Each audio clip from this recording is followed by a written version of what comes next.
Ало? Горде што приш? Еве вести. Добро.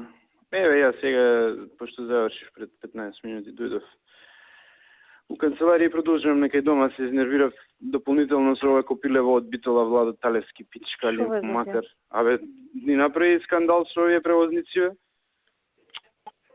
Ќе ти кажам што го видат. Не што е направена ситуацијата.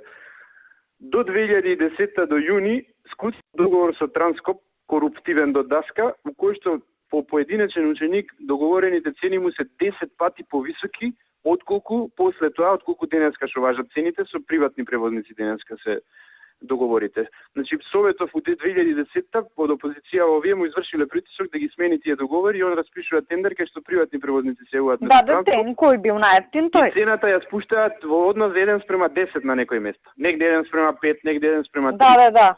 И Копилево место да си го покрие криминалот, напукал пошто долгот до 2010 од прилика кон Транскоп 36 милиони денари, 22 милиони кон приватниве.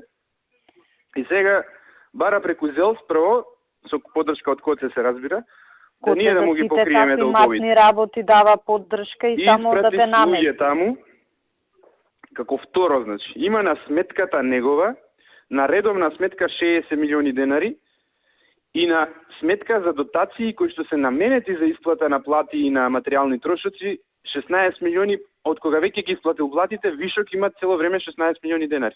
Што значи он може да го затвори главниот дел од долгот со таа сметка да ги плати. Место тоа да го направи, он му врши притисок на Панче, прво ги пушти превозниците на прес, пази. И даде гледав тоа, на медиуми дека Министерството за образование и финансии малце му давале пари. А кои се овие луѓе што се превозници? Се наши, значи за да излезат на прес не излегле случајно. На негово барање. И работата случајно не ја. А меѓу време едно 50 SMS до шефот имаше испратено предходно уште. И му реков, нели завчера кога беше у влада, не ќе ни да го погледнам. Да. И му реков на Панче, му викам ти јави му се, ако му се јавам, ќе му јавам мајката, не можам да се воздржам на телефон. И сега и на Кире Божиновски му се јавав да му изврши притисок, пошто Копилето играе крајно прљаво, значи тој кај што е неспособен, уште тежок криминалец, ама и перфиден актер, она глумец. Тоа му е професија, тоа сакав да ти кажам, добар глумец. Значи блефер професионален, другиве блефираат, ама така приучени, ово е професионален. Да. Професија му е тоа. Да.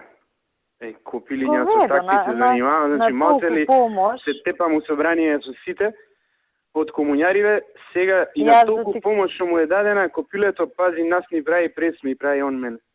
Јас да ти кажам ке му еба мајката нема денар више да види тој. Не денар што не ќе види, него ќе му еба мамета. Не разберам. Убедена е дека треба опозицијава да формира група кај што се они мнозинство да испитува работата на МВР и на УБК како, не знам, како на љубе предметот. Викам, добро бе, Силвана, што очекуваш, каков извештај Тито Петковски да направи? Па се да е кристално чисто, да е бело, он ќе каже црно е. Викам, не ли гледаш? Како ги запукав тие Тито, сега не знам дали слушаше. Не слушам. Кога запукав тој Горан Мисовски последен беше, крш го направив. НСДП го правив крш, не го само. Парно си им направил, го виде. Највише ме нервира. Бар со знам против кого. Да, и знаеш, на таа страна се ние сме на другава, до смрт се тепаме, а овие не знаеш ни кај се. Лигиш, крлеш. Баш крлеш.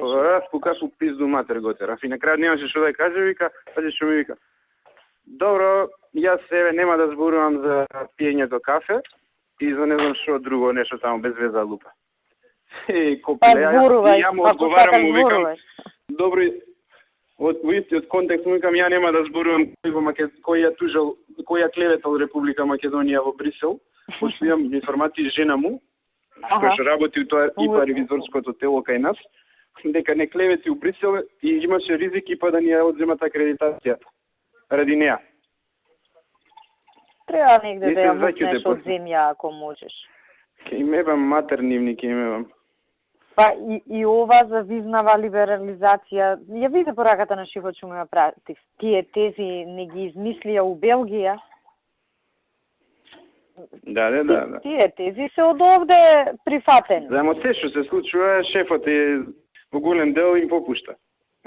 Му рекол на Панче, помогнете му на Владе, не знам што, му напишав на хартија се тоа тебе што ти го кажав. Да, Ти му напишав за белешка, треба да се провери дали е законски направени се договорите до 2010 и колку е штете на државата.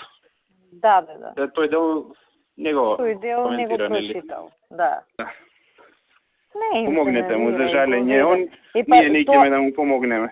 И ние работиме против државата, сите. Вчера еве ја и ти, нели не ќеме на граѓаните да им помогнеме да им намалиме трошоците. Еве, нели ветивме, кај што сме ветиле, он спомнал на седница на овако, сме донеле заклучок нити ништо, ама нели зборев. Ама ја му нудам решение кај што за граѓаните стварно е поевтино. И поевтино и кај што стимулираме тоа што цело време го збориме електронски. Да, електронски посовремени методи, а плюс нема штета за буџетот. Да. Јас образецот ако го плаќам 20 евра, а го продавам 15, 5 евра некој мора да ги плати. Ама треба оној санитарниот инспектор да го предложи, ќе беше многу паметно. Да. Тоа без збор. Да, у втората секунда ќе се прифатиш. Не ни дослушува. Со вака со воодушевување ќе се прифатиш. Јус, нешто. Борде, ајде одиме, доста. Па како да правиме, кажи ми се. Јас дома сум. Ајде тргнувај. Што чекаш? Па добро, што чекаш во со тебе зборам. Еве 2 минути да се облечам, ти идеш право на кај гарден. Не, да ги соберам овоите треба до дома. Па таман, ти дородиш до дома, јас од Лисиче ќе тргнам. Ќе те чекаме пред гарден. Важи, пред гарден се чекаме. Океј, чао.